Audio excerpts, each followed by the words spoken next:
حافظ يا الطاش يا المعنا خط بكتابك الترحيب لو سرابك ليلك وجنة بالدجا في الليل تسري. بسم الله الرحمن الرحيم.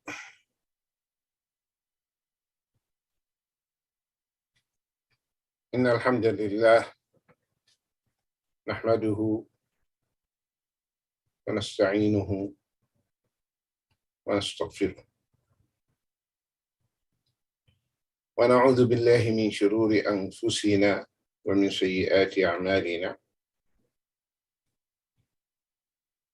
إنه من يهده الله فلا مضل له ومن يضلل فلا هادي له، وأشهد أن لا إله إلا الله وحده لا شريك له، وأشهد أن محمدًا عبده ورسوله.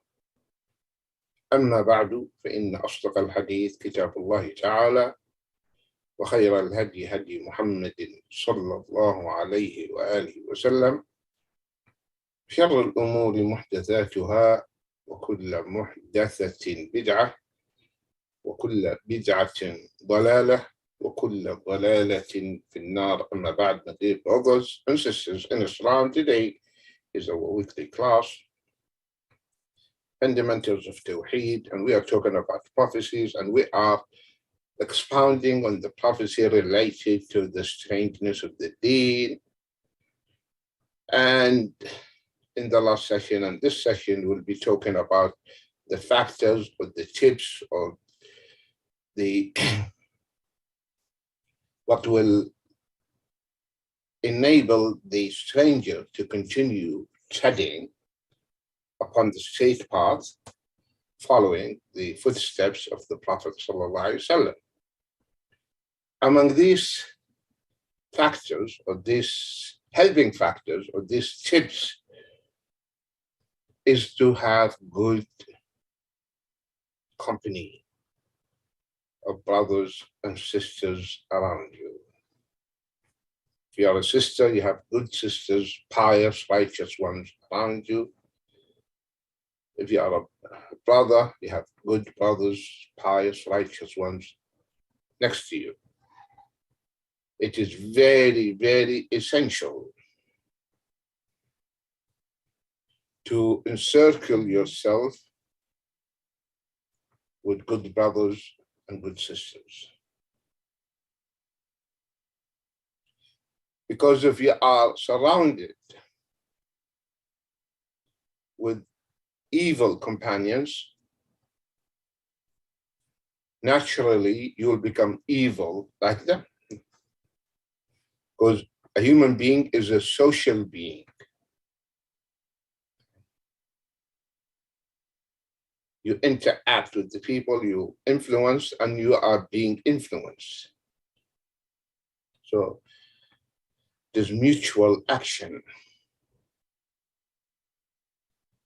So if those around you are pious, the contagion of piety and righteousness will affect you. Just in the same way, if there is a disease, you'll catch that disease and get it. Something good, same thing, you will be affected.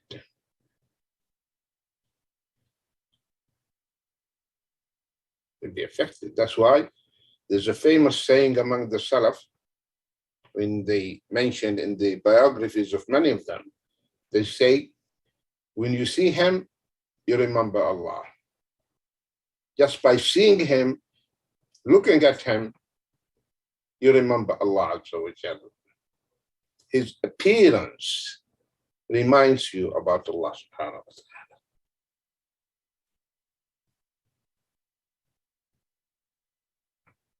So my dear brothers and sisters, this is very, very essential. If you want to remain steadfast, check those around you, your inner circles. And they will be few, I'm telling you.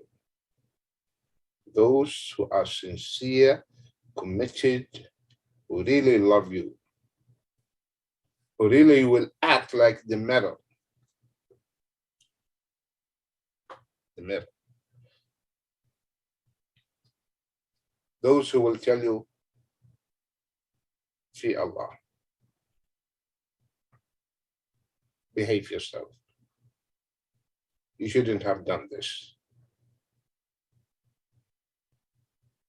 So choose those brothers and choose those sisters carefully.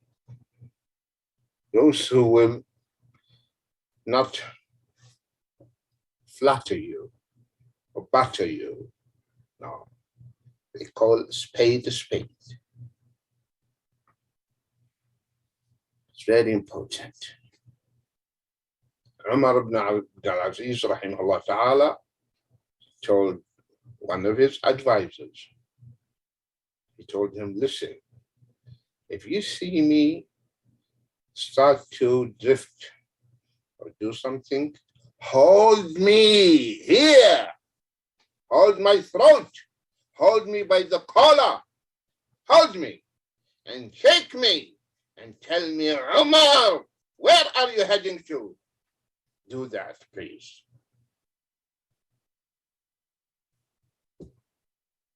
That's why they said, among the reasons behind the piety and righteousness of Umar ibn Abdul Aziz, those brothers, advisors around him, Raja ibn Hayawan is one of them. Hassan al-Basri, though he's in Iraq, but there is a correspondence going on between the two. And they have printed out recently, not many years back, the letters of the correspondence that took place between Al-Hasan al-Basri, rahimahullah ta'ala, and Umar ibn Abdul Aziz, rahimahullah ta'ala.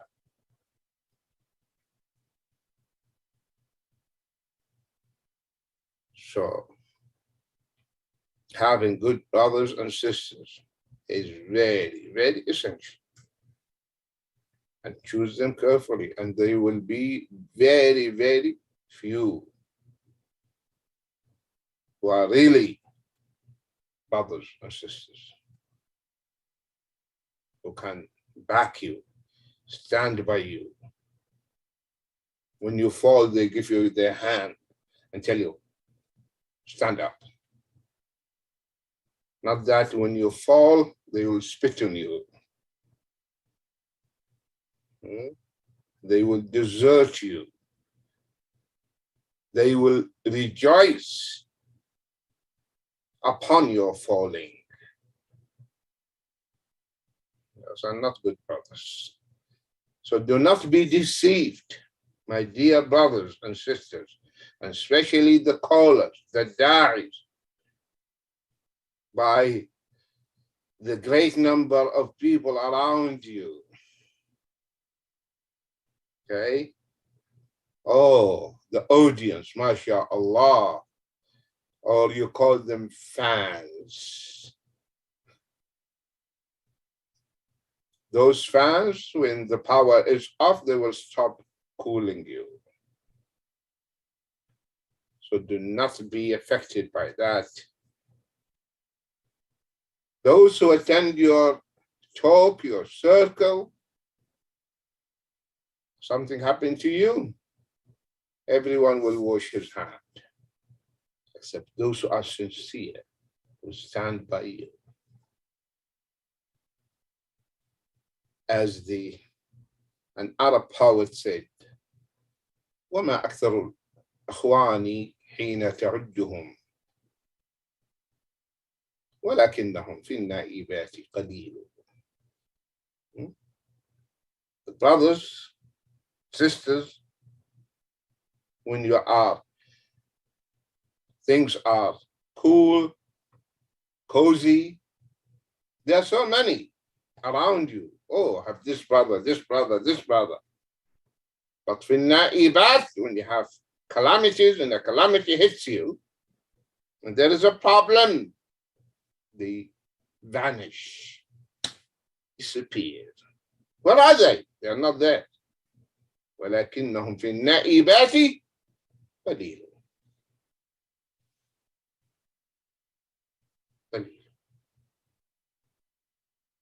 So you need to have sincere brothers around you. And that's why the Prophet ﷺ, I want you to reflect on this beautiful hadith when he said, Al-mu'min mir'atu akhi.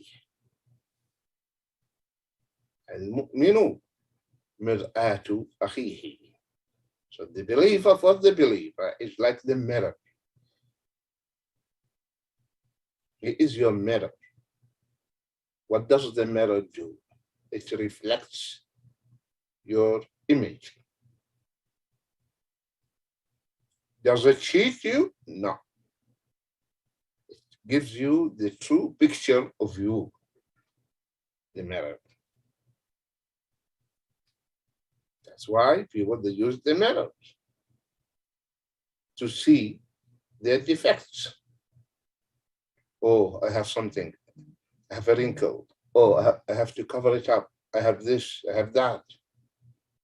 I have to comb my hair because it tells you the exact image.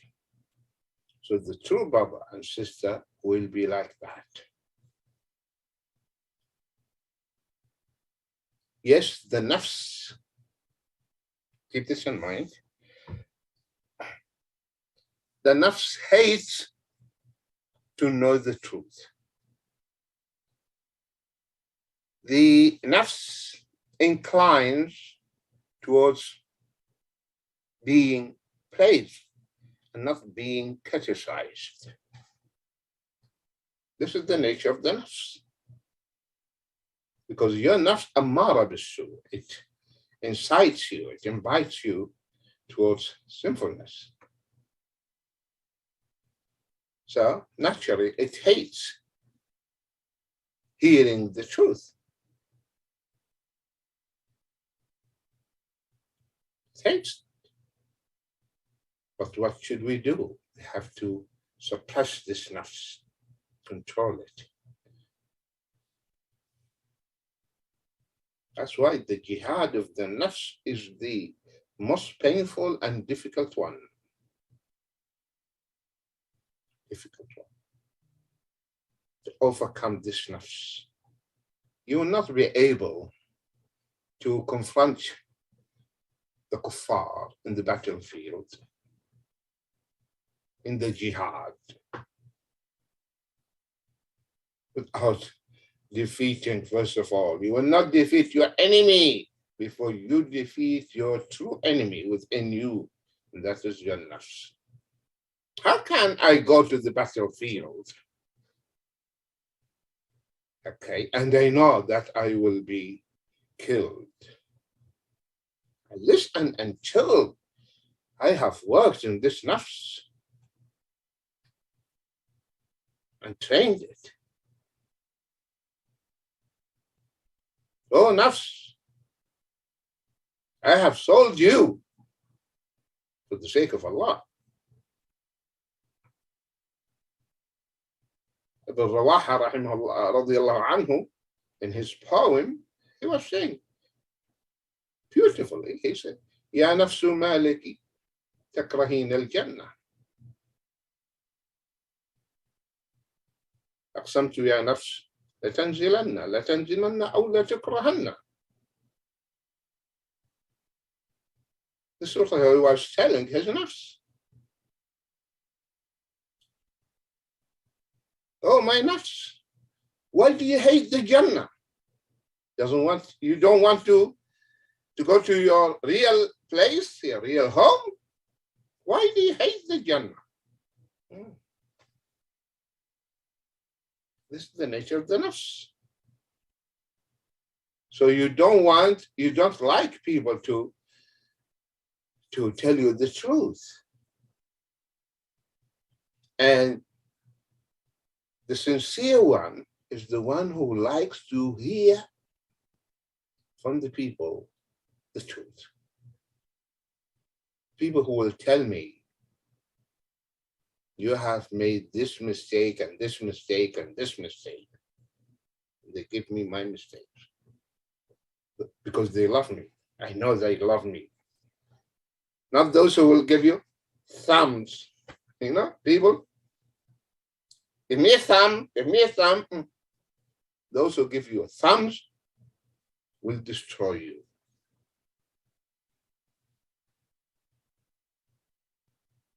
Those who will tell you one-to-one, Akhi, you were wrong. Akhi, you were mistaken. Fear Allah.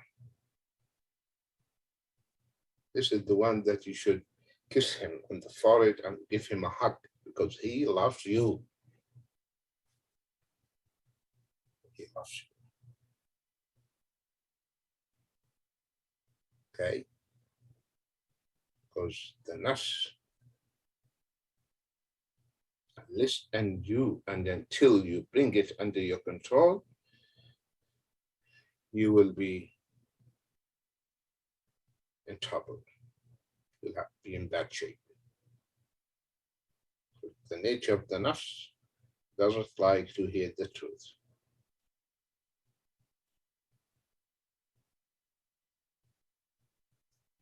One of the head of the Kharijites, the Khawarij, and the Kharijites were known by the bravery and courage in the battlefield. The Sahaba, they faced difficulties and hardships in defeating them because they believe that they are on the haqq, so they fight bravely. One of them, the Kharijites, the Khawarij,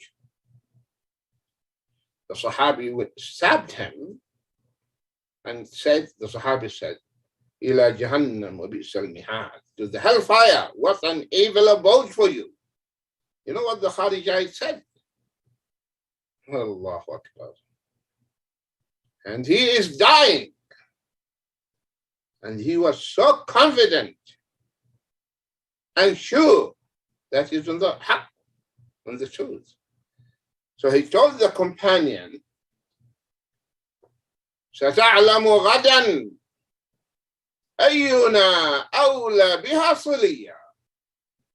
سَتَعْلَمُ غَدًا أَيُّنَا أَوْلَى بِهَا صِلِيًّا.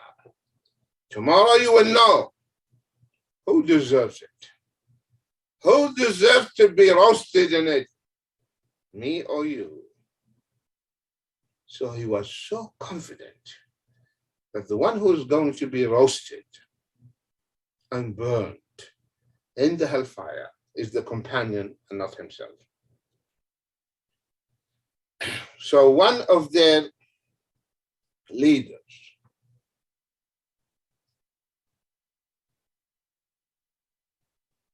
Qatari bin al-Fuja'a, and he was a poet as well.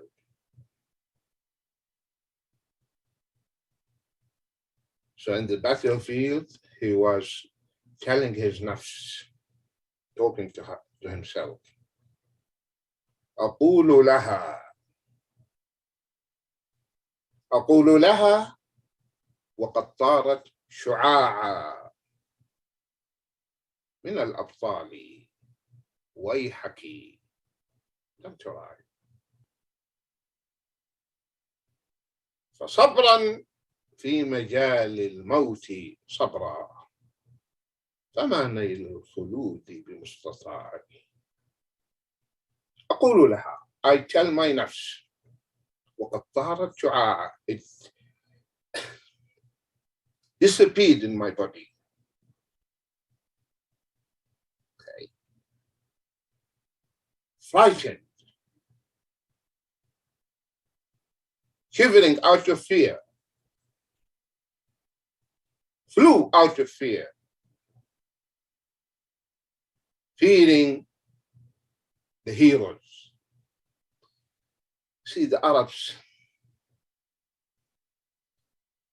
they would not lower and belittle their enemies. They would praise and elevate their enemies.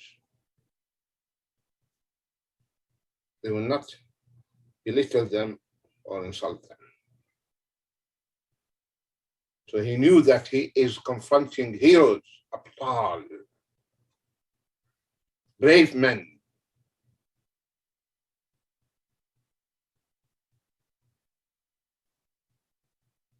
So he's telling himself, أقول لها, I tell myself, وقد طارت شعاعها. It dissipated, it flew, okay, dispersed. Okay, out of fear, because she is confronting the heroes.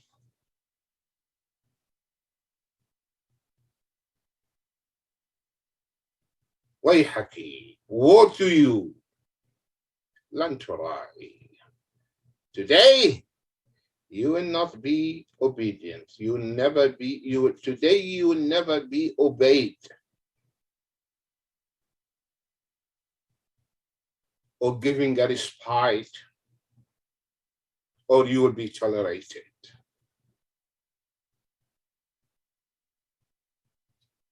فصبرا, so be patient, be patient. فصبرا في مجال الموت صبرا. Remain steadfast. Don't shiver. Be firm. فصبرا في مجال الموت صبرا. Remain firm and steadfast today in facing death. في مجال الموت صبرا فما نيل الخلود. Achieving eternity, living forever, impossible. فما نيل الخلود بمستطاع. You cannot survive and live forever. This is your day today.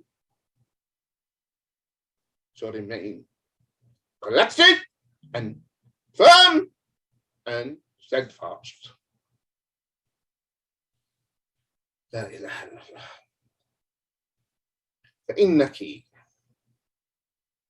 فإنك لو سألت بقاء يوم. If you ask Allah for one day to remain alive and to stay in this world, in this dunya, فإنك لو سألت بقاء يوم, one day, لن تطاع. You will never be obeyed. Your request will be rejected, will not be granted, and will not be accepted. This is in the battlefield, and he was killed. This is what he was telling his nafs. So this is the nature of the nafs. So when Allah subhanahu wa ta'ala is saying, قَدْ أَفْلَحَ مَنْ زَكَّاهَا وَقَدْ خَابَ مَنْ دَسَّاهَا. أفلح, indeed he succeeded, he prospered. أفلح, he won. Who? من زكاها, the one who purifies it, the one who cleans it, the one who controls it. أفلح من زكاها وقد خاب, most certainly, verily, khaba, he lost, the one who corrupted. How do you corrupt the nafs? By obeying her and obeying this nafs. So, my dear brothers and sisters, the nafs doesn't like hearing the truth. And as dua and callers to Allah, we should work hard on our selves, our nafs, and try to purify them. And when people criticize you, when people tell you something that is like gifts, they are giving you gifts, they are helping you to improve and to excel and to develop. They help you. But if people, they don't tell you the truth, they just keep praising you, a human being loves that, and your head will become bigger, okay? And you become arrogant, and you feel, oh, you reach a stage where you got used, because it is addiction, hearing good words, nice, praising. You become addict. So if someone tells you one day something different, oh, you will react. You feel bad. Okay. For example, people are telling you, Sheikh, Sheikh, Sheikh, Sheikh, until you started to believe that you are Sheikh. Okay. You are alim, scholar. Sheikh in the sense of old man, no problem. Like me, old man, call me Sheikh in that sense. Not Sheikh, scholar. I'm not scholar. Small little students of knowledge. And may Allah cover my shortcomings and my faults and forgive me my sins. So people are calling you Sheikh, Sheikh, Sheikh. So you start to believe that you are a Sheikh. So if someone tells you one day, call you by your name or your kunya, you feel, what? He's rude? Rude? Because he didn't give you that nice title we like to hear. See, this shows lack of ikhlas. Lack of ikhlas. So we need to drill down and see what's the problem, the real problem. See,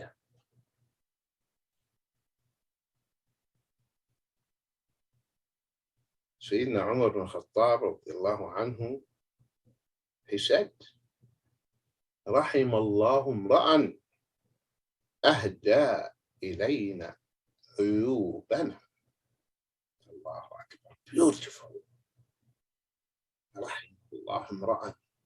May Allah's mercy be upon a person. أهدى. He gives us, presents to us our defects, our faults, our deficiencies, our shortcomings. He pinpoints, he shows us our defects. May Allah have mercy on him. So he praises the ones that tell him, oh Umar, fear Allah. So that's why he loved that word, oh Umar, taqillah. He loves it. He loves that. Today, if someone tells you, taqillah, what do you do? What do you do?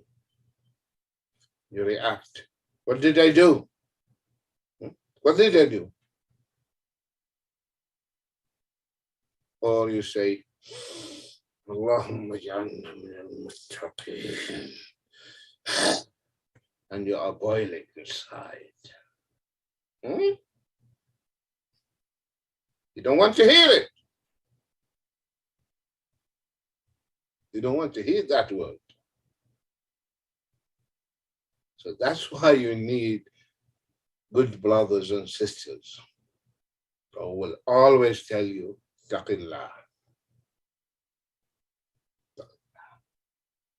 They remind you.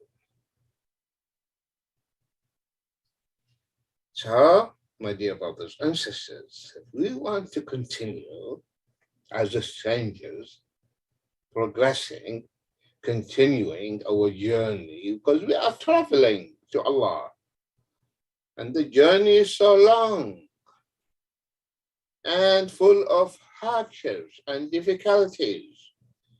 So we need to keep hand in hand with each other. If someone feels fatigued, tired, we pull his hands and support him. So you should have good brothers around you and get rid of the evil ones. Get rid. Should not have them. Should not have them.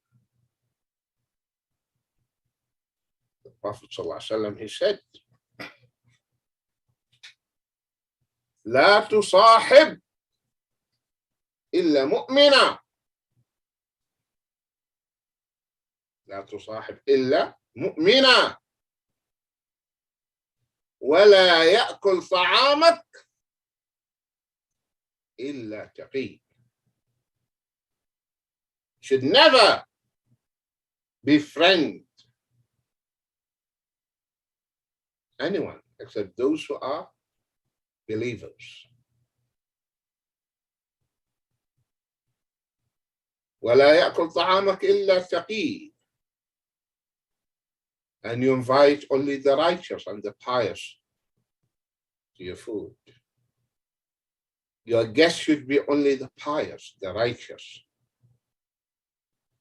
So this beautiful hadith talks about the intimate friends, those who are the inner circle, those who are around me should be always the believers, always. Those who will help me to develop, to increase my deen and build up my iman. They should be only believers, mu'mineen. Those are the ones who will visit me at home. Those are the ones that my children will grow up knowing them, uncle so and so, uncle so and so. Those are the ones they will tell my child, how many surahs have you memorized? Those who will tell the child, let me listen to your recitation. Those who will tell my child, read this hadith.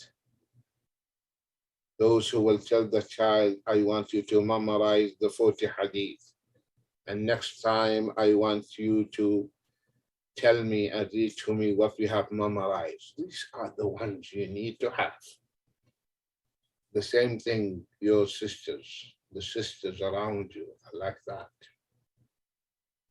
Your daughters, they grow up, oh, auntie so and so, auntie so and so.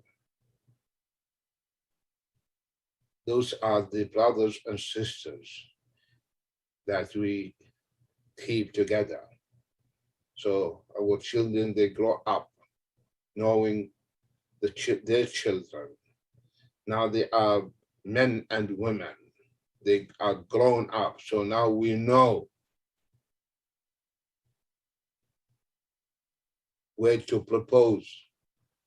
So we strengthen that relationship through the marriage. So when the Prophet ﷺ said, لا تصاحب إلا مؤمنا, because the Arabs, they say, الصاحب ساحب, الصاحب ساحب. A friend is a puller. He pulls you. الصاحب ساحب.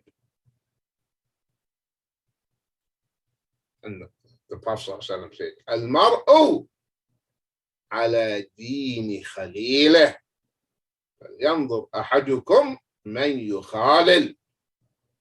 A person will be upon the deen of his companion, his friend. فلينظر أحدكم. Be careful when choosing your friends. Check, does he meet the criterion or not? He doesn't meet, don't choose him. Don't choose him. So, لا تصاحب إلا مؤمنا ولا يأكل طعامك إلا تقي. Those are the pious, the righteous, should be invited to your meals, to the food. This doesn't mean I cannot invite non-Muslims or Muslims who's a sinner. No, it doesn't mean that. But those who will be always around me, those are the bitana. Okay, bitana literally it means the lining of the garment, which means it is the inner layer of cloth that touches my body. So they are very close to me. So those are special. This is a special group. Others, they are the outer garment. They are dithar, as in the hadith. But those are the shi'ar. The Prophet ﷺ said, Al-Ansaru shi'ar. Al-Ansaru shi'ar. Wal-Nasu dithar. So the Ansar are my inner garment, the one that touches your skin. So they are very close to me, Al-Ansar, the shi'ar. Wal-Nas, the rest of the people, dithar, the outer garment. So the Prophet ﷺ, he loved the Sahaba, the Ansar. In the battle, after the battle of Hunayn, the Prophet ﷺ, he gave a lot of the booties, the spoils of the battle, to Quraysh, to those who are newly became Muslims. And he did not give the Ansar anything. As human beings, they felt, why? Why he didn't give us? So the news reached him, sallallahu alaihi wasallam. So he called them. He said, "Oh, Al-Ansar, what about this news I heard about you? That you are not happy that I distributed the booties among those who are newly reverted to Islam to strengthen their iman. Are you angry or unhappy because of this lu'ah of the dunya, this little thing of the dunya? For Ansar, will you not be satisfied and happy when the people go back to their places and to their homes and to their dwellings with the sheep and the camels and the horses, and you go back to your dwellings with the Prophet with you? Isn't that enough for you, that you have your Prophet with you? You go back. What did you get? The Prophet with us. The Ansar said,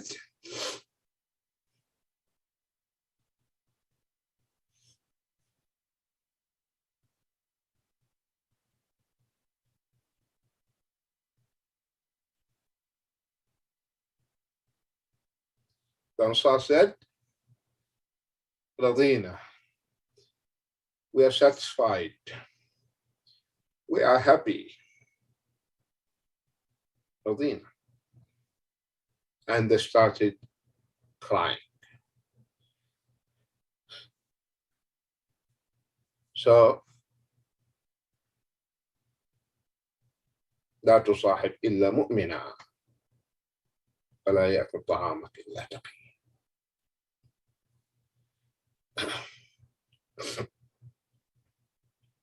So Allah subhanahu wa ta'ala, my dear brothers and sisters,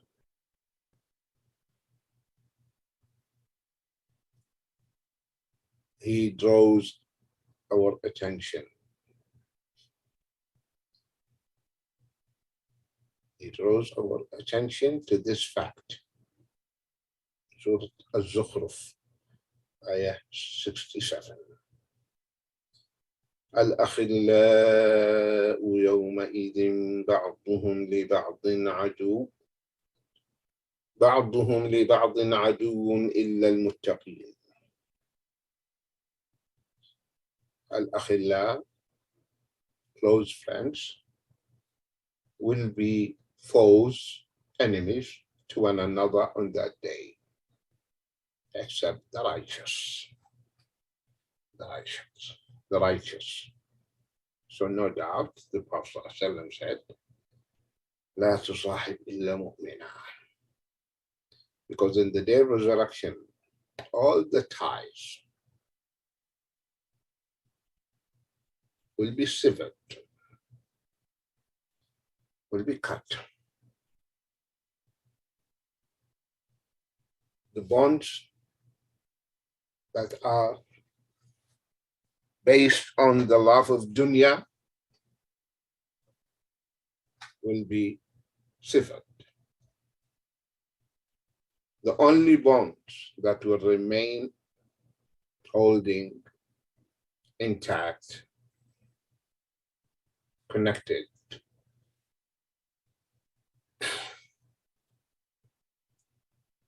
the bonds of true brotherhood and sisterhood.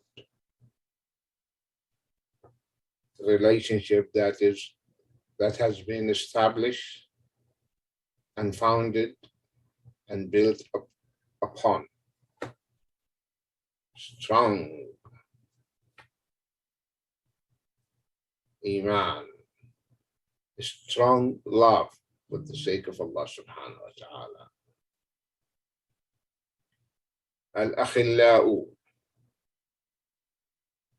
Al-akhilla is the plural form of Khalil. And the Khalil is the highest level of love. Khalil is the highest level of hub, love. So the khilla is that type of love which has penetrated your entire being. Penetrated. So every cell in you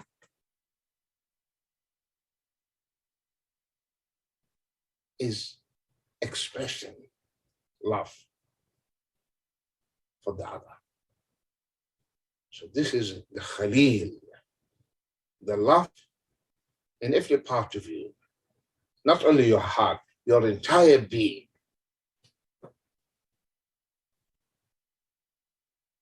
That's why Ibrahim alayhi salam is called Khalilullah, Khalil. Very, very, very close to Allah subhanahu wa ta'ala. Because the love of Allah in his heart, in his body, in all entire being is there. Love has reached every part of his body. Love. So that's why he is called Khalil al-Rahman, Khalilullah.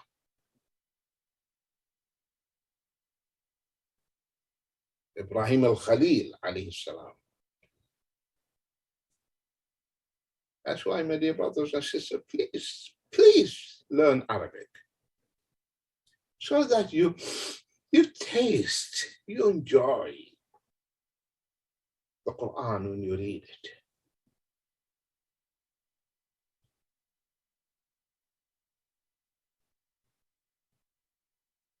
The Prophet ﷺ also is Khalilullah. He said, وَصَاحِبْكُمْ Khalilullah. He meant himself. And your companion is the Khalil of Allah.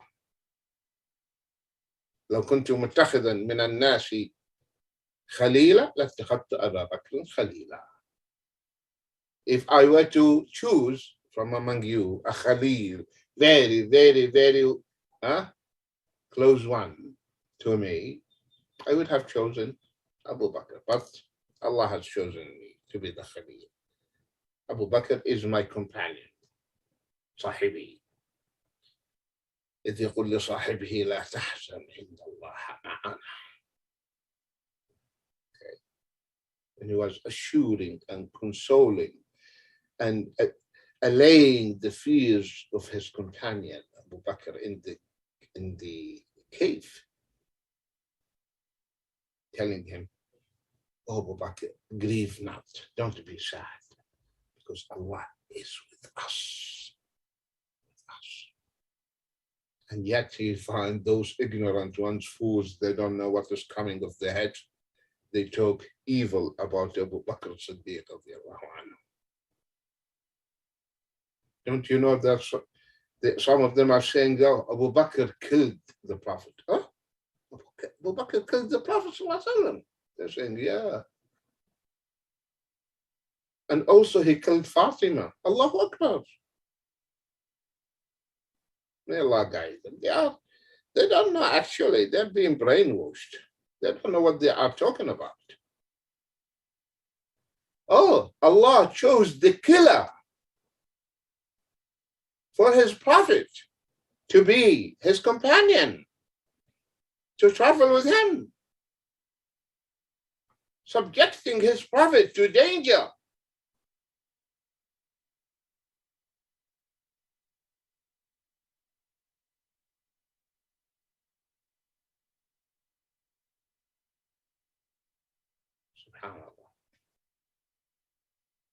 They say, no, Abu Bakr was hiding his kufr. So I'm pretending to be a Muslim. Okay. So the Prophet didn't know that he was a disbeliever. How about Allah? Did Allah know or didn't he? Tell me. Say Allah didn't know, then you are kafir. Finish. We close the chapter. Or Allah knew. So Allah knew that Abu Bakr was kafir, pretending to be a Muslim.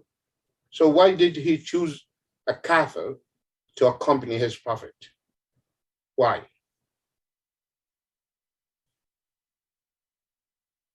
Why did he choose a kafir to be the father-in-law for his prophet?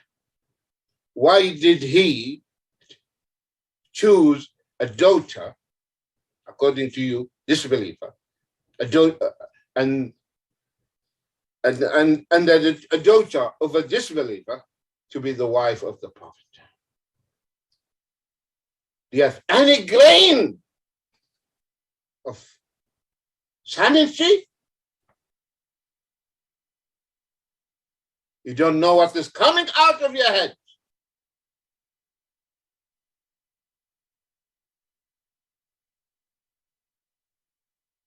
Allah knew Abu Bakr is a mu'min. His daughter is a mu'minah. That's why he chose Abu Bakr to be the companion for his prophet in his journey, to be with him in the cave. And he gave this beautiful title to Abu Bakr, so that he will be remembered throughout history till the last day in this world.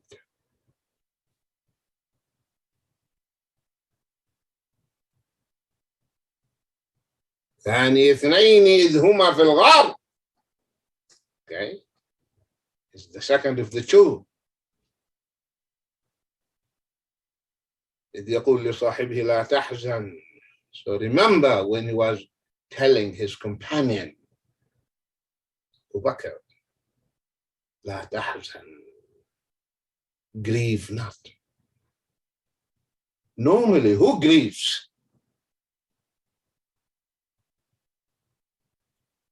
The one who is assured that there is nothing going to happen to him, or the one who's afraid? Normally, the one who feels sad is the one who is afraid. So who was afraid here? The Prophet or Abu Bakr? Definitely Abu Bakr. The Prophet ﷺ was confident that nothing is going to happen to him. So that's why he was soothing, allaying the fears of Abu Bakr. Radiallahu anhu. Was cooling him. Because Abu Bakr was afraid something might happen to the Prophet ﷺ.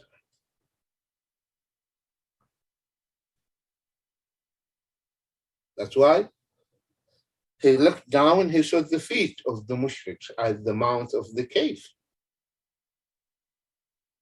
If he was a kafir, he would tell them, come guys, here inside. This is Muhammad. I managed to bring him out. Okay? I'm handing him over to you. But he was afraid for the Prophet ﷺ.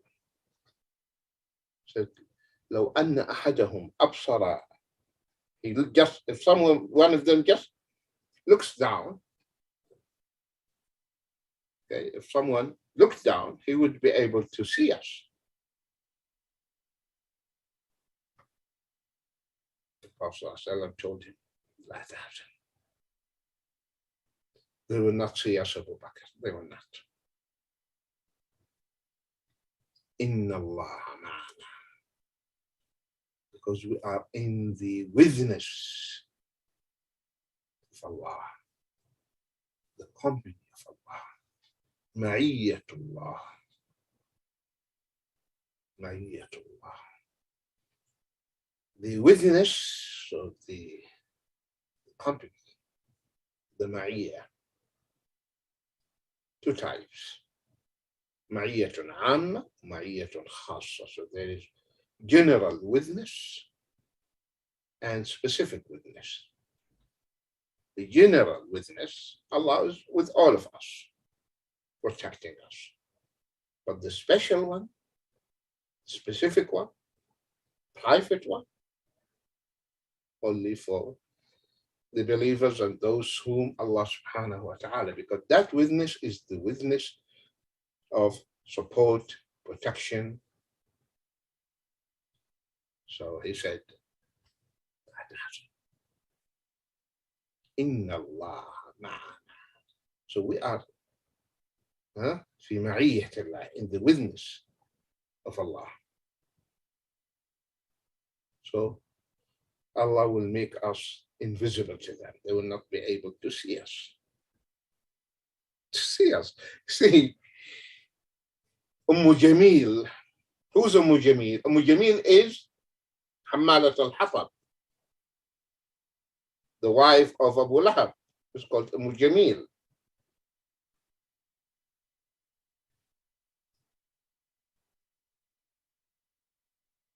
Okay.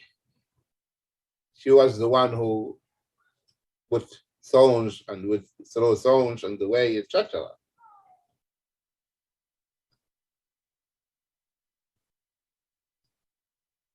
And they say she used to wear, to collect the thorns and place them in a robe of fiber. She used to hold around her neck when she was collecting.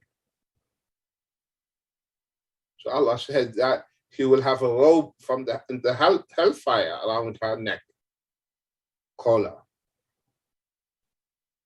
So when the Surah Al-Masad came down, she got very angry and she came with carrying a stone in her hand. Okay. She wanted to smash the head of the Prophet ﷺ with it. She wanted to throw it at the Prophet ﷺ. The Prophet ﷺ was sitting with Abu Bakr around the Kaaba. So she came and said to Abu Bakr, "Where is he? Where's your friend? Okay, I heard that he is insulting me. I will smite his head. I'll break his head with this."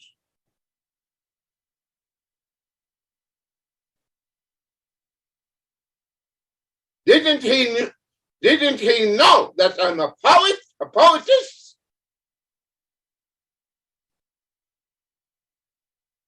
I can compose poems. I will start just praising him. And she said, "Mudammamun." Mudammam. Dispraised. And she left. The Prophet was sitting next to Abu Bakr. She didn't see him. She didn't see him. She didn't see the Prophet. Abu Bakr said, "Didn't she see you?" He said, "No, she didn't." Abu Bakr, "Didn't you hear what you said? Don't you wonder how Allah twisted her tongue from mentioning my name? She wanted to insult me. She wanted to belittle me." She said, "Mudammam." And that's not my name. My name is Muhammad. She said, he is dispraised, the dispraised. And my name is the most praised, not the dispraised. So he was telling the Prophet ﷺ, Abu Bakr anhu, in the cave, "Don't worry. They will not be able to see us because Inna Allah ma'ana." Since we are in the witness of Allah, in the company of Allah, they were not. So he was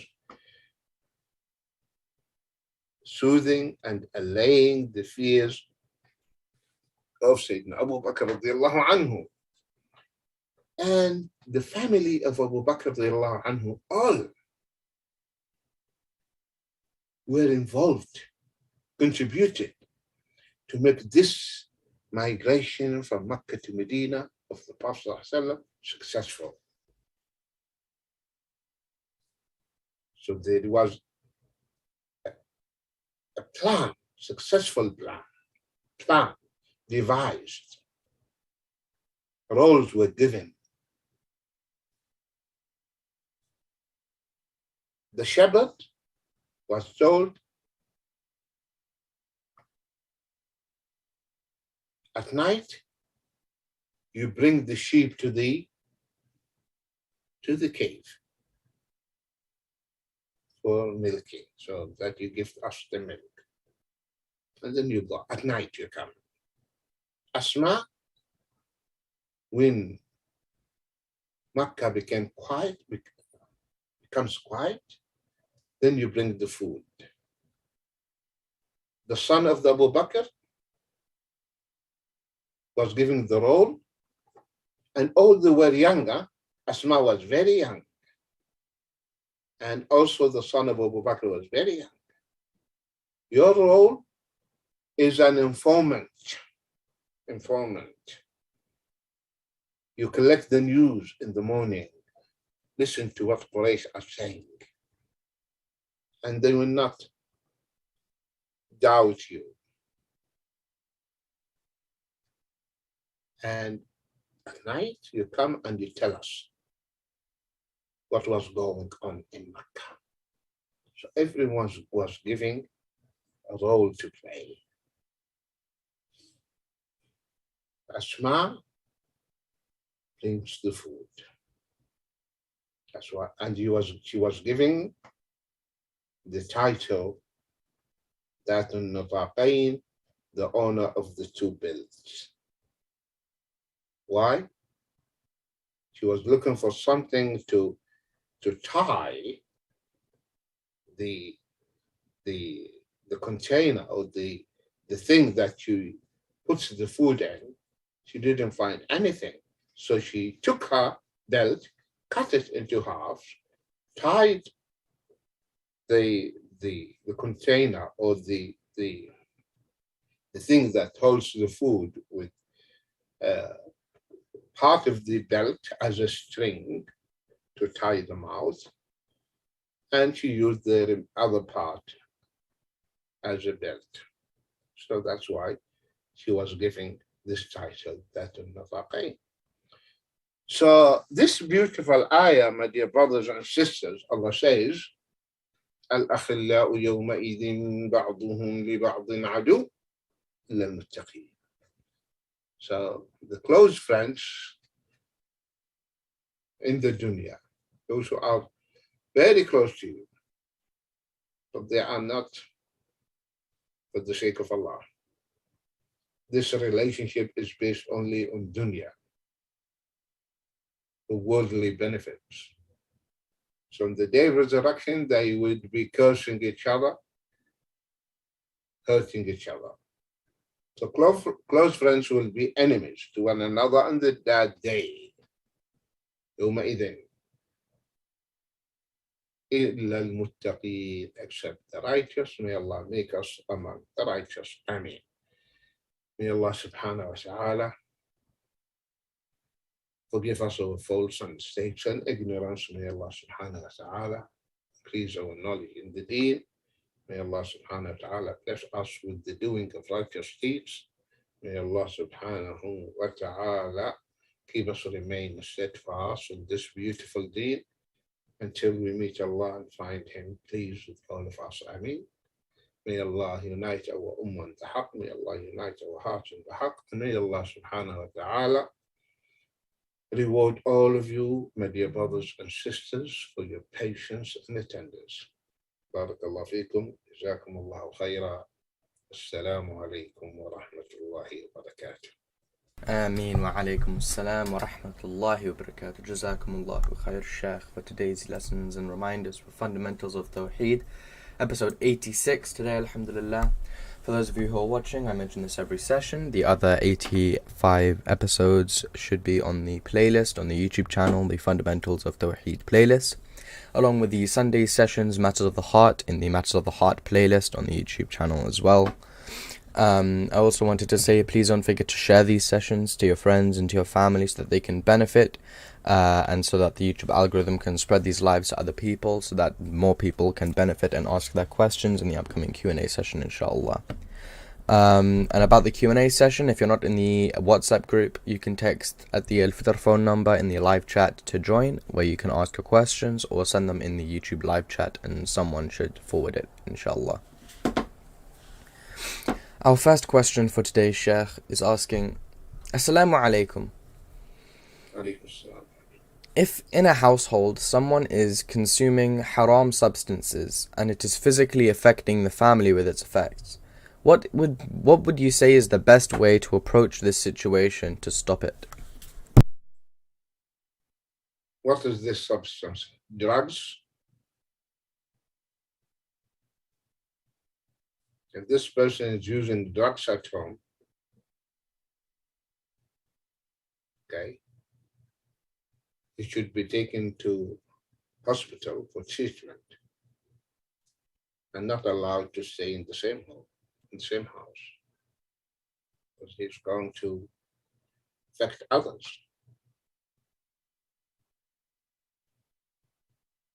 If he's taking drugs, if he smokes, he should be told smoking is haram and should not smoke at home. should have to quit and should try to quit smoking. But if it is haram things he's taking, drugs or drinks alcohol and comes home, should be told. If he's the husband, his wife should tell him, you have to stop drinking alcohol or we cannot live together. Cannot. I hope this is clear to the questioner. Next, please. Jazakumullahu khair. The question I would also like to ask, that in that same household with the haram intoxicants, will the barakah in everything be affected, and will that person's sins impact destroying others' lives within the family? The answer definitely yes. He's like a disease, contagious.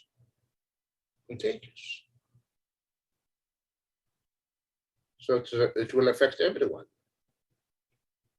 Say he's using drugs and he's living and husband and wife, and he's using the weeds and stuff like that. Women are weak.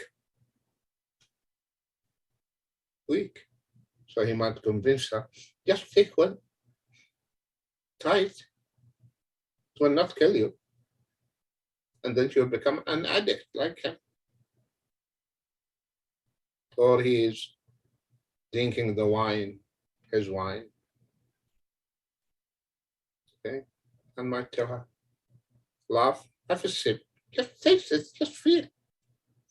And then she becomes alcoholic. So you close the door. Quit, or I will quit. Finish. Cannot live under one roof. Next question, please. Assalamu alaikum warahmatullahi, Sheikh. How are you? Alaikum assalam wa rahmatullahi wa barakatuh. May Allah bless your beautiful smile, Sheikh. How's the family? How's everything?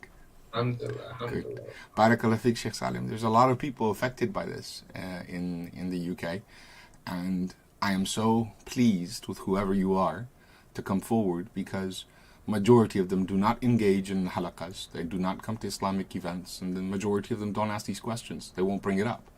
And when I say majority, I do mean majority Muslims. A lot of Muslims, sorry, not majority Muslims, a lot of Muslims are affected by this in their household. At least one person, at least one, if not two, and a lot of times it's even the girls.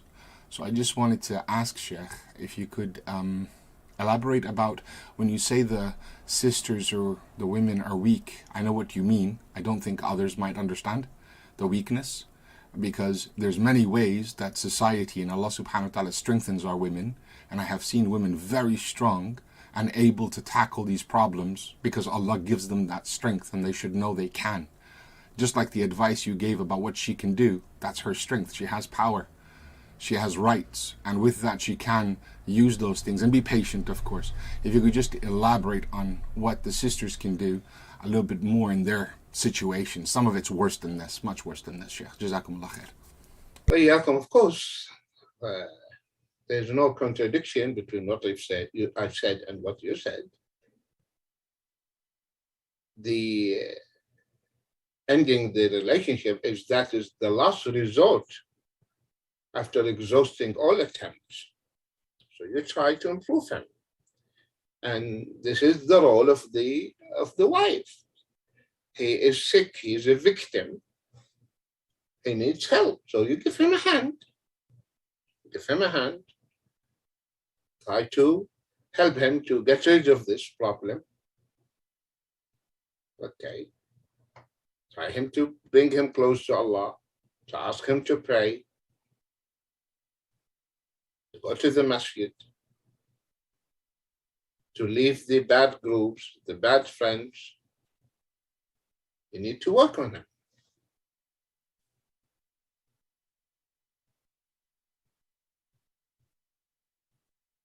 And use all your skills. Because the role of the wife, okay, is the closest to you. الصاحب باليم صاحب بالجنب. Okay, the neighbor next to your side, and she's your wife, according to some of the tafsir. So she's your friend, she's your wife, she's the shoulder you cry on, and you come to her when you have troubles. And in the instance, Sheikh, that it's the mother, that it's the son, some of the sons that are on drugs or in these things, they even abuse physically their mother. The same thing, the mother, she has more patience. The mother, she feels he's part of her.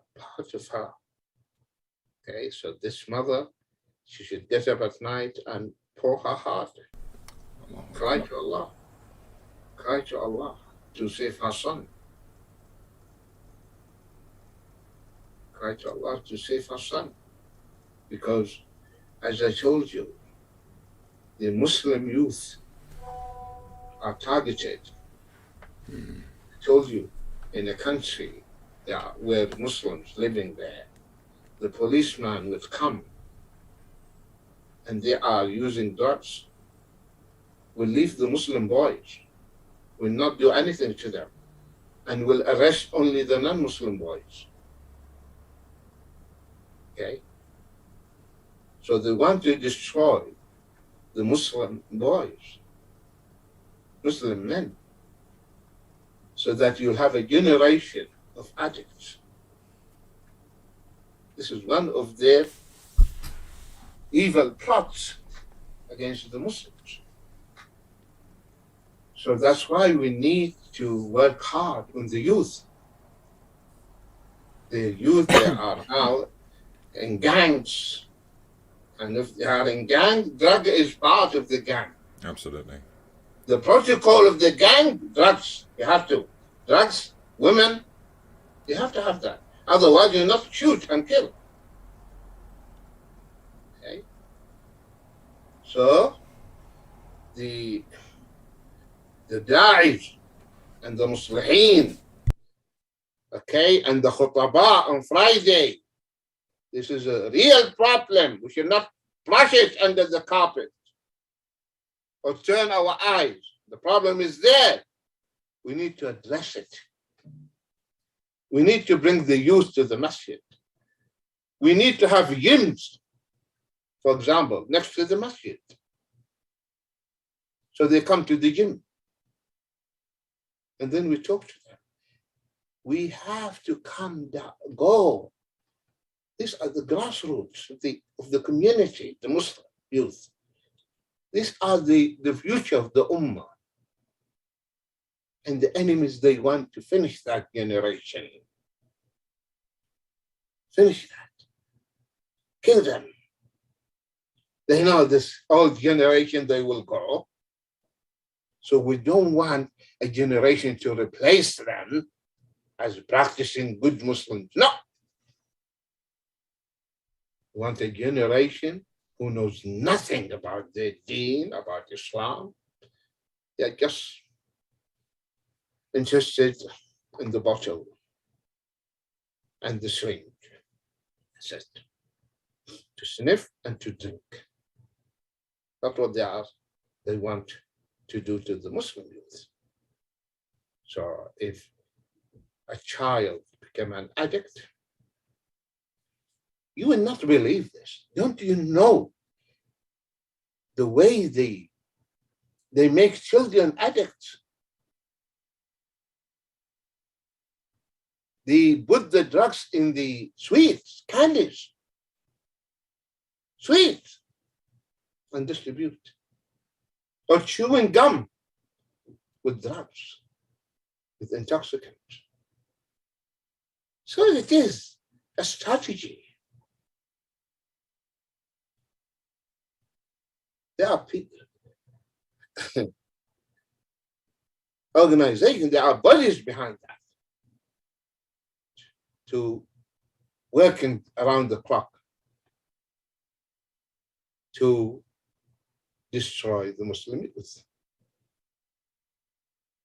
So there should be collective efforts We should have those whom the whole society has to function and get together to combat and confront this.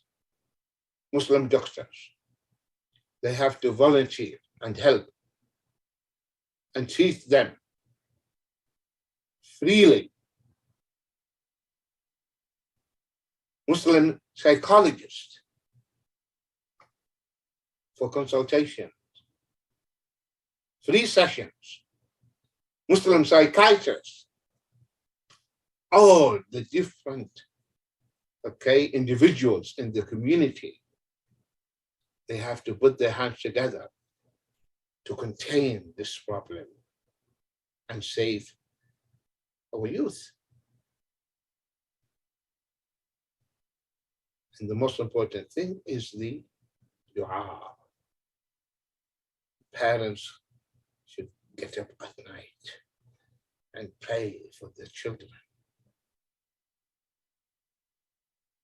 Ask Allah subhanahu wa ta'ala to protect them. May Allah protect our ummah. May Allah protect our youth, and may Allah protect all the Muslims from all these evils. Amen.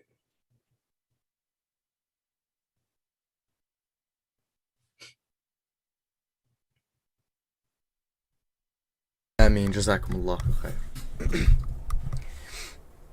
Our next question, Sheikh, is asking, Assalamu alaikum.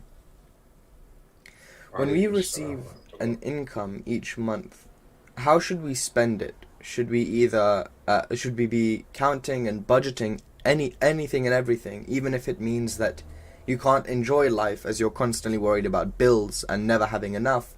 Or should you spend it openly for your family and their needs, trusting that Allah will give barakah and there will be enough in our expenses? And this doesn't mean that they spend on unnecessary things, but they spend on enough to live a comfortable life.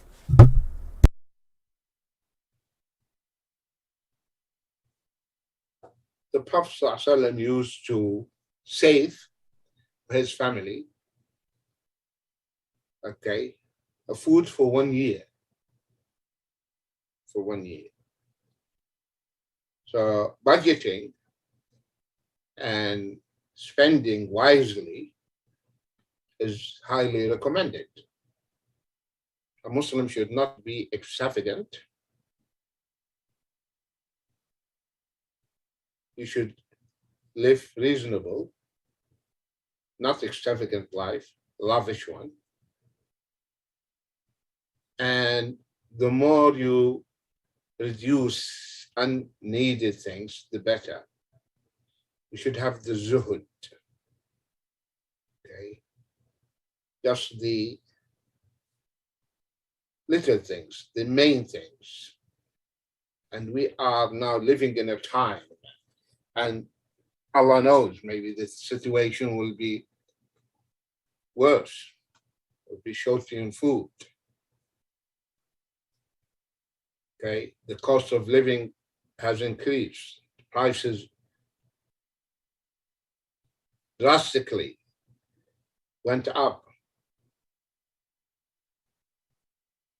So one has to be smart and should plan and say life should not be as before. We should get used for the future.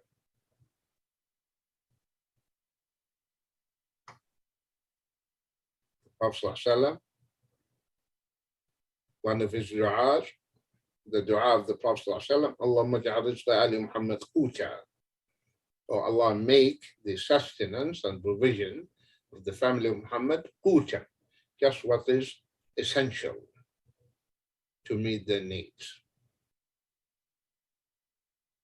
So when you get your salary, your income, you should know this much for the bills, this one for the food, this one for this one for the rainy days. Should do that.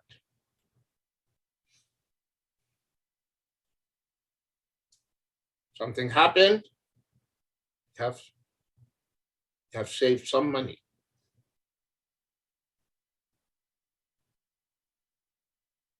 I hope this is clear to the questioner. Jazakumullahu khair. Yeah. The questioner would also like to know that if a person is always restricting everything and being conscious that, oh, I will not have enough money for these expenses, etc., will that affect the barakah of the money? No, it's not affect the barakah of the money because, as I told you, to spend wisely, not stingily, in a stingy manner. No, people, but the things that you used to spend, that extravagant lifestyle, get rid of it. And we have to bring up our children like that. Train them. That this type of life will not remain.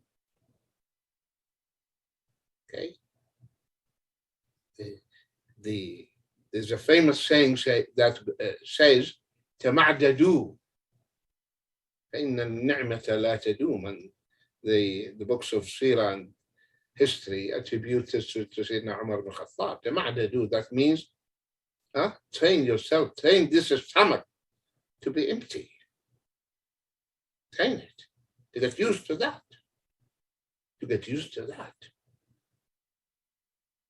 When one day he saw his son Abdullah ibn Umar making barbecue. We're not saying barbecue is haram. No. He said, "What is this?" He said, "This is meat. I longed for it. I missed it. So I bought this meat and I'm making barbecue." He said, "Every time your nafs desire something, you give it to her? Every time? You need to control your nafs."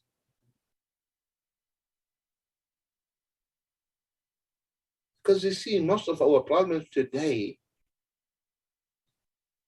that people, they overspend. People, they became just this consumerism. Consuming. Different types of food. Why?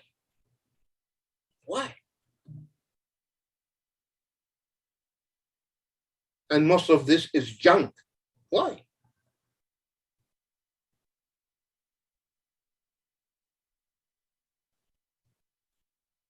You go to the co-op to do your shopping, and you have a list. And guess what? You end up having things in the trolley that they were not in the list. Unconsciously, you are moving in the aisles. Unconsciously. They're not there in the list. You said them. I remember during the college days, the English teacher, we were reading a story or an article about shopping. And it says, don't go shopping when you are hungry.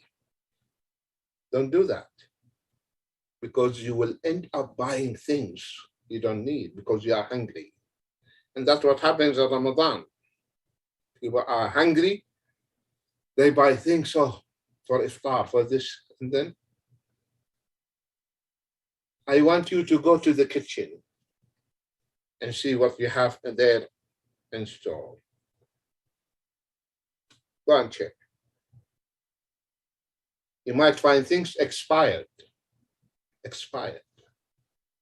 You bought them and you forgot about them. So the sisters at home, go and do your homework. Bring up the stuff and consume and finish those who are items that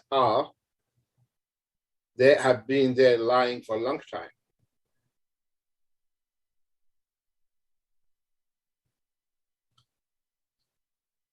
And you might, as I said, find things that are expired.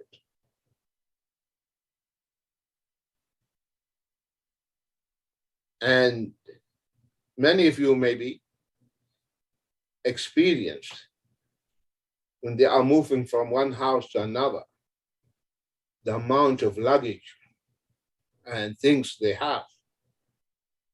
Oh, so if they find items are still in the boxes, being lying there for ages. They bought them, they forgot about them. So we need to replan our lifestyle. I hope this is clear to the questioner. Jazakumullahu khair.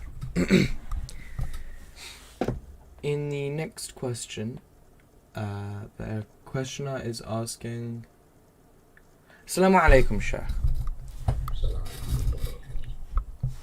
In these sessions, different points were shared on how to bring up our children and how to encourage them to memorize Quran, etc.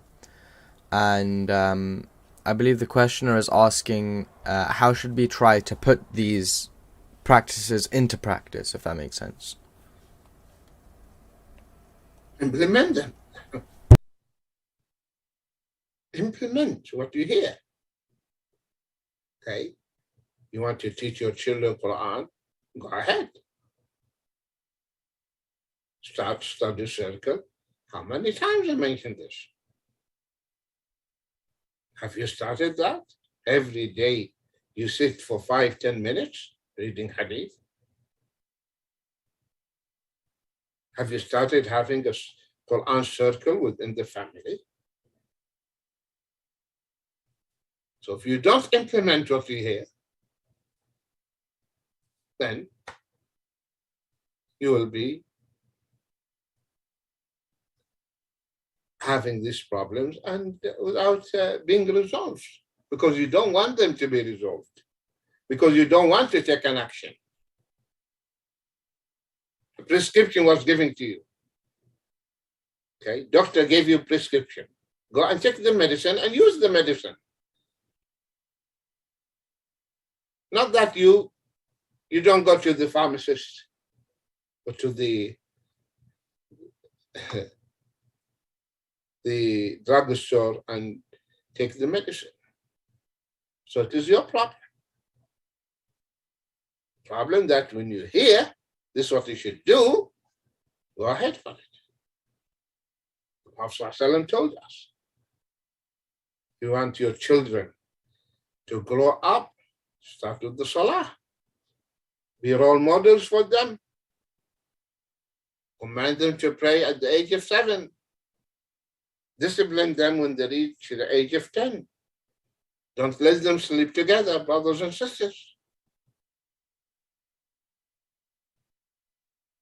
Be role model for them. Don't teach them lying.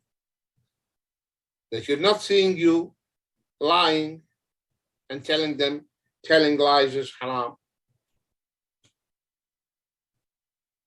Okay? There's no magical prescription or spoon feed us. No. We have to roll up our sleeves and start taking actions and work. Okay? Children are targeted, but if you are, as parents, neglecting your children, and they are brainwashed outside from KG1 now to make them gays and lesbians, to accept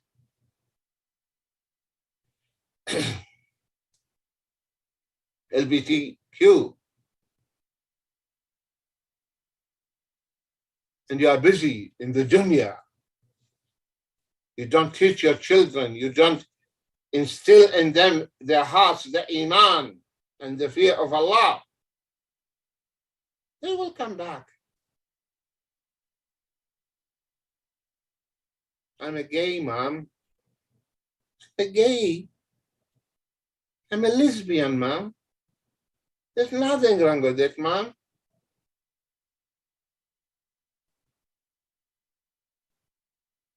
And then you'll go mad.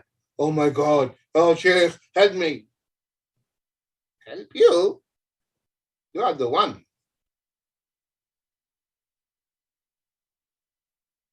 You are the culprit. You are the culprit. You didn't do your job as parents. So wake up, parents. Wake up. Children, they need love. They need care. They need to be protected. They need to have love, have this affection shown to them. يا أيها الذين آمنوا قوا أنفسكم وأهليكم نارا وقودها الناس والحجارة. Or you believe. قوا أنفسكم. Save yourself from the fire, whose fuel وقودها الناس والحجارة. Fuel of this fire, men and rocks. Sayyidina Ali said, you discipline your family, you educate them, you teach your wife, you teach your children. May Allah protect you and protect your children. Next question, Abdullah. Jazakumullahu khair. Our next question is asking, Assalamu alaikum wa rahmatullahi wa barakatuh. Given the virtues of fasting in the month of Dhul Hijjah, if one has accepted an invitation before its arrival, is it more rewarding to go ahead with the invitation or to rearrange it as it comes once a year?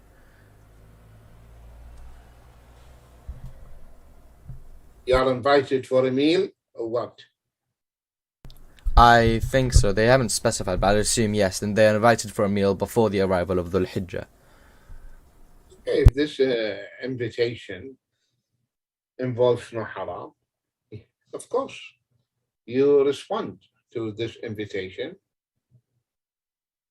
And if it can be, not essential and can be, postponed, and the inviter will not be upset, etc., there's no harm. If you can say, can we make it until this time? They say, okay, fine. We can meet after on this date. That's okay, fine. Inshallah, no problem. But if someone invites you for a meal, okay, and you are fasting, go, even if you are fasting. And if the host tells you, break your fast, break your fast. If he says, okay, you can continue fasting, the Prophet ﷺ said, you make dua for them. Next question, please. Jazakumullahu khair. The next question is asking, Assalamu alaikum.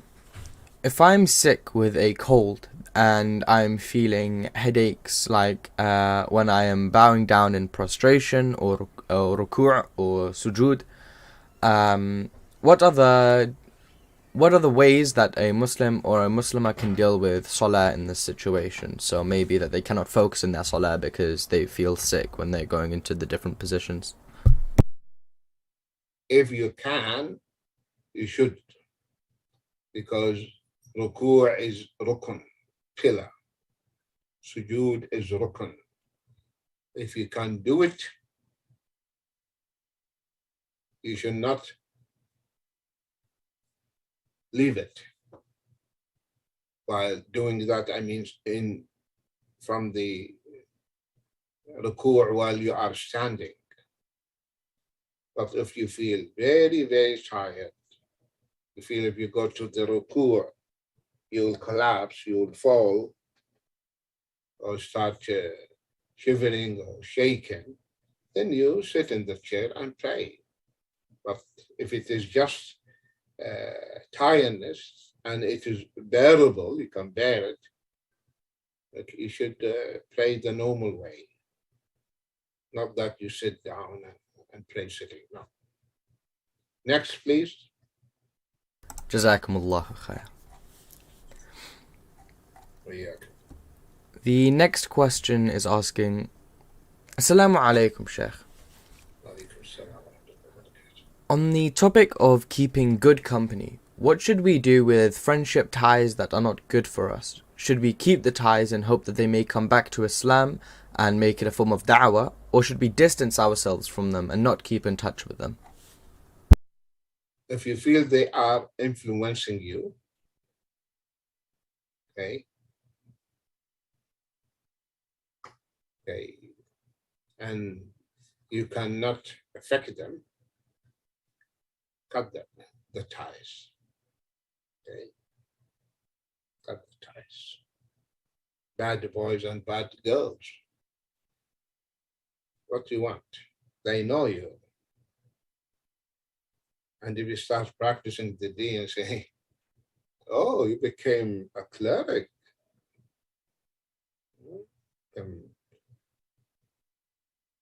terrorist, Muslim, huh? Come, when are you?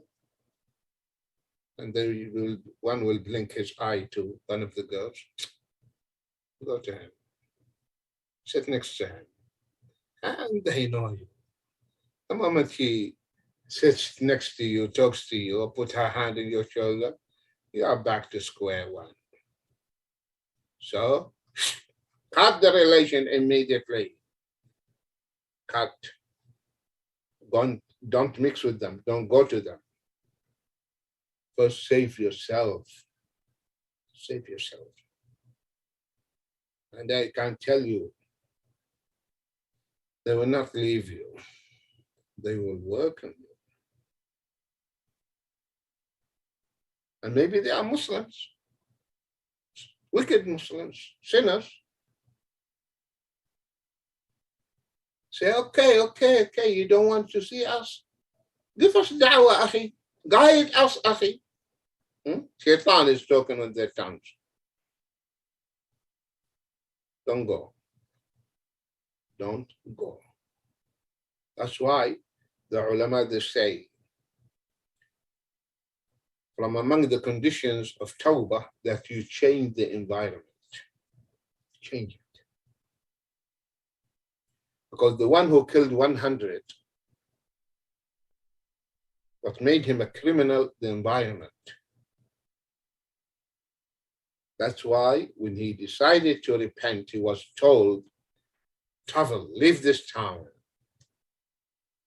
If you remain, you will carry on killing people. Change the environment and go to another town. There are good people there. And you know the rest of the hadith. And he died in the way. So change the environment always. And anything that will remind you about your past, pictures, video clips, messages, delete, album, burn, everything. Next, please. Jazakumullahu khair. And this will be the last question. Yes, last question, inshallah. The final question today is asking, Assalamu alaikum. Can I give qurbani meat to a non-Muslim neighbor? And if not, then I find it hard to find people here in general to distribute the qurbani meat. Can I keep it all? The 1/3 you give out for your relatives, if you have relatives around you. Okay. And 1/3 as sadaqah. So if there are non-Muslims around you, and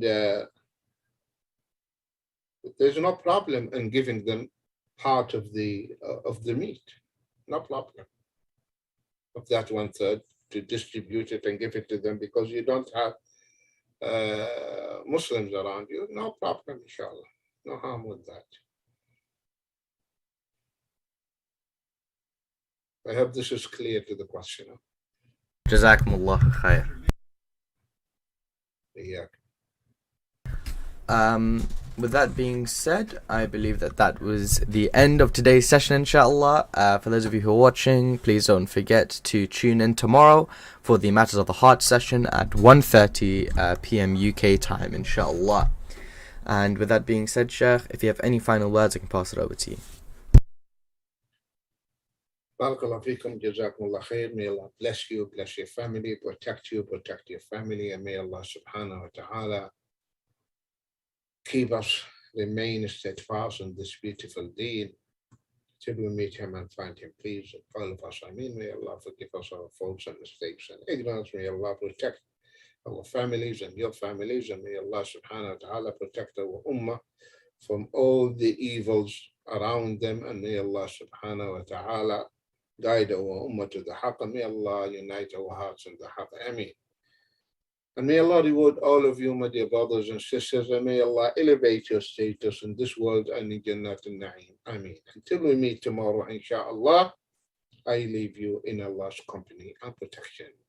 بحفظ الله ورعايته. السلام عليكم ورحمة الله وبركاته. آمين وعليكم السلام ورحمة الله وبركاته.